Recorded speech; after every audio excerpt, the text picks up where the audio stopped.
Listen to AM 560 The Answer online at 560theanswer.com, on the AM 560 mobile app, on your Alexa-powered smart speaker, and on TuneIn, iHeart, and on Odyssey. This is Chicago's Morning Answer with Dan Proft and Amy Jacobson on AM 560 The Answer.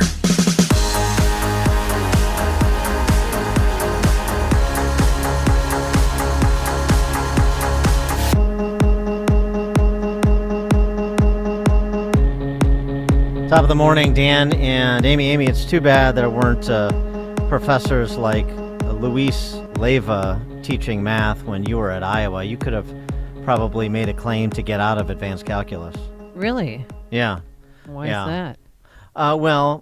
Luis Leyva is associate professor of math at the Peabody College of Education and Human Development at Vanderbilt University. That's a mouthful. He gave a lecture at the joint mathematics meeting that was held January 4th in Boston. I was unable to attend. I'm sorry. Largest mathematics gathering in the world. The lecture was Undergraduate Mathematics Education as a White Cis Heteropatriarchal Space and Opportunities for Structural Disruption to Advance Queer of Color Justice. Wow. Yeah, also a mouthful. Right. Wish I knew what it meant. But according to the good professor, his cis heteropatriarchal, well, that's not according to him, but it's just generally speaking what he was picking up on. Just to break this down a little bit, as a system of male, straight, conforming to assigned sex system power. And Professor Leyva's findings depicted how Black, Latin, and Asian QT, queer and transgender students' narratives of experience reflect forms of intersectionality or instances of oppression and resistance.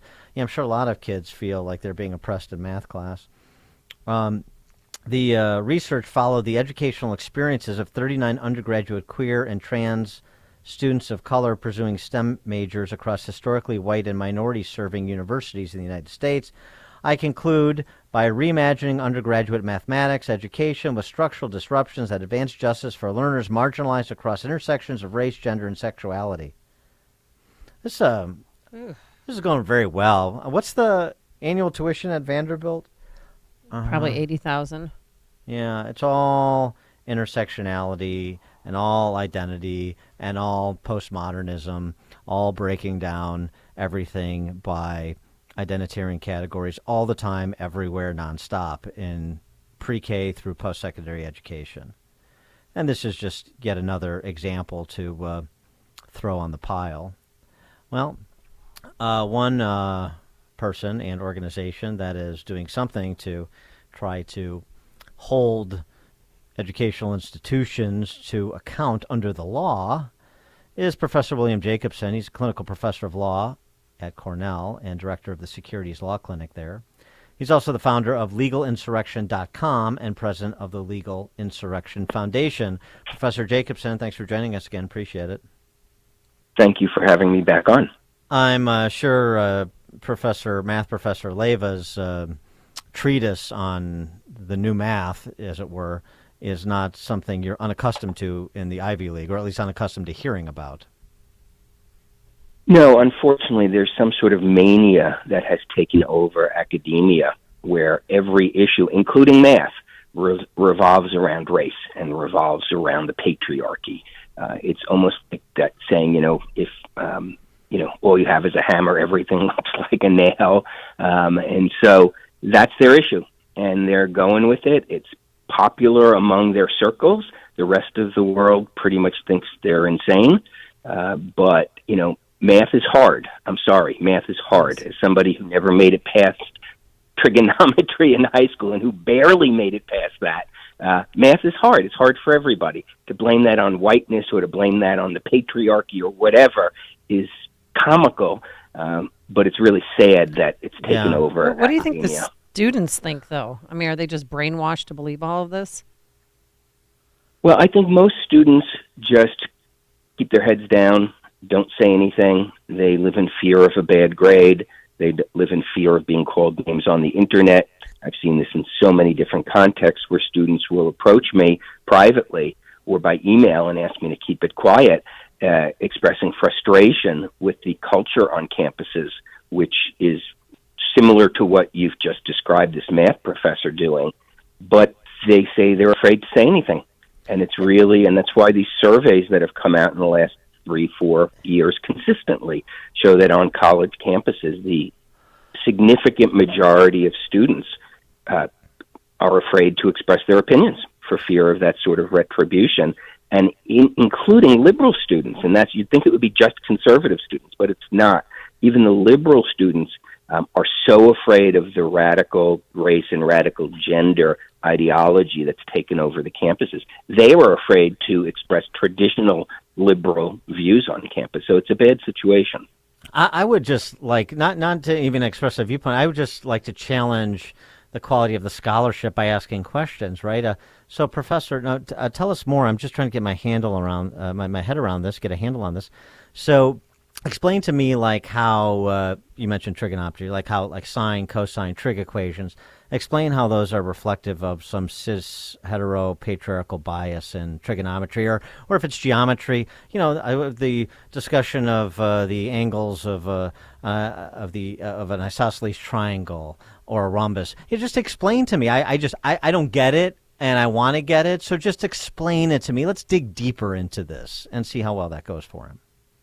Yeah, I think that the typical explanation you'd get from these sort of people is that maybe the math itself, the actual calculations are not racist, but the approaches, the emphasis on punctuality, the emphasis on hard work, all of these things they lump into the category of whiteness, and we've seen this in many contexts, which of course is very insulting, not to white people, but to people who are not white, right, to say that those sort of things are a reflection of whiteness, suggesting, I guess they are, that people who are not white don't have those inherent qualities, which of course they do. So they usually will talk about the approaches to it and the way it's taught and the way the classes and the departments are structured, but they won't normally talk about the mathematical calculations themselves. And something else that's attendant to all this over the last several years is the new segregation. We've seen this in Illinois, even at the high school level, Oak Park River Forest High School having a teacher assembly that was BIPOC teachers only.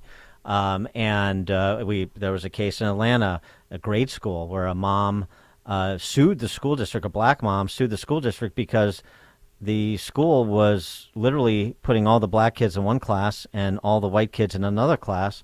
And you at Legal Insurrection have taken up some of these same sorts of new segregation cases in Rhode Island. Yeah, so Providence, Rhode Island school system, which is the biggest in Rhode Island, it's the major city in Rhode Island, is a complete disaster. It actually had to be taken over by the state of Rhode Island. I might be slightly off on the percentages, but something like 10 to 12% of the students are at grade level in math and reading and other core subjects. So it is a complete disaster. Yet what is the Providence School District Administration focused on? It's focused on diversity, equity, and inclusion. And one of the things they're focused on is hiring teachers of color, which is fine. Nobody's saying you shouldn't do that. But they have made it a racist sort of approach. So the Providence School District has a teacher loan forgiveness program. If you're a new teacher hired into the system, you get up to $25,000 of your loan forgiven, but only if you're non-white. We have filed a complaint with the U.S. Department of Education, which provides Providence with $200 million a year about that. We're waiting to hear. They also have, as part of that programming, they recently had an Educators of Color get-together. Now, this is not something that was spontaneous by educators of color. This was actually a governmental event. This was the Providence School District organized an event at a local event forum exclusively for educators of color. So we wrote to the event forum and said, hey, I know you didn't organize this, but you are subject to the public accommodations law, and you cannot allow them to hold a segregated event at your venue. And lo and behold, the next day we got some news coverage on it. It's no longer being held at that venue. They moved it elsewhere, and Providence says, oh, this was all a mistake. We didn't mean to say that only teachers of color were allowed. Well, why did you say that in your announcement? And why did your event form sign up that have list your race and ethnicity, and white wasn't one of them? Oh, that was just a mistake. But it got a lot of local coverage, and this is the stuff that we're starting to do because they're not even hiding it, okay? This isn't like a nod, wink, wink. They are outright in the Providence, public school districts. They are outright discriminating on the basis of race, and we're going to continue to challenge them. But that's just a microcosm of what is happening throughout the country. Yeah, so is this the new normal then? I mean, is this ever going to go away? People have to challenge it, and that's one of the things we're ramping up to do at Legal Insurrection Foundation. We're ramping up to file lawsuits, file legal challenges against these practices because they're illegal, and somebody's got to do it. Now, it is so deeply ingrained in the system, it's not going to be one or two cases that's going to stop it, but there has to be a sustained effort to challenge these. Like I said, a lot of people don't understand that if you're holding these events, they're subject to public accommodations laws. And virtually every state has those laws, some more powerful than others.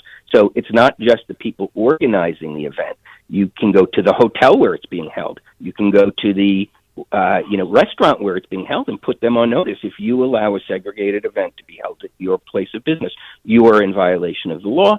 And where you take that, whether it's a lawsuit or whether it's a complaint to the state attorney general or the state human rights commission, but people need to start doing this, and it needs to be done thousands of times across the country because it's happening tens of thousands of times across the country. Well, you mentioned students afraid to get in trouble with their professors, parents and afraid to get cross with their kids' teachers or their kids' school administrators. I mean, and frankly, there's a high-profile case in Rhode Island, Nicole Salas, who wanted information about the curriculum in her kid's school, and so she got the FOIA run around by the administration for a while, and then when she wouldn't relent, the teachers' union actually sued her. Oh my God! We had her on the show to talk about sued her for making a FOIA request to get information about the government school's curriculum where her child is attending.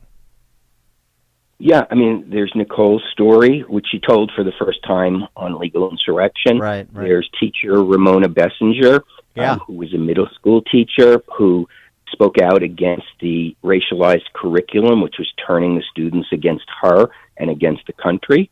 And so this is really deeply ingrained.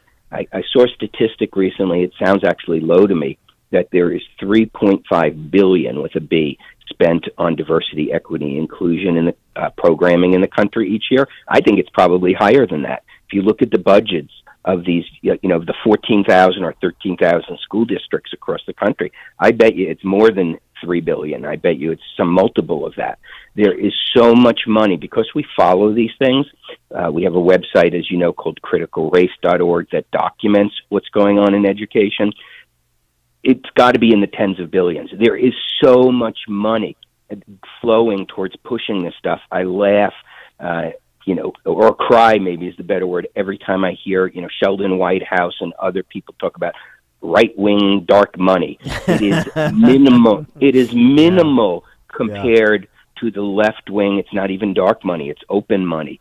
Every major foundation in the country just about funds this stuff. The Ford Foundation, all of these foundations you would never expect.